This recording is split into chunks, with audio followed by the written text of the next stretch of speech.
Anong alam mo? You! Alam kong ikaw yung nasa labas ng bahay. Nakita kita, so don't deny it. You're involved in this. Kasabwat mo yung mga kidnappers. Miss, may identify mo ba siya bilang isang kidnapper? Hindi ako. Bakit ako?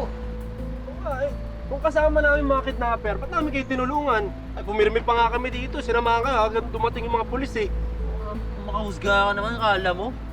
Pagpasensyahan niyo na yung alaga ko kasi parang nalilito lang siya. No, Yaya. May point ako.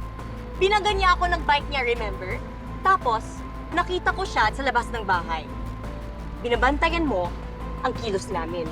Waiting for the right time to strike. Tapos ngayon, during the kidnapping, andito ka na naman.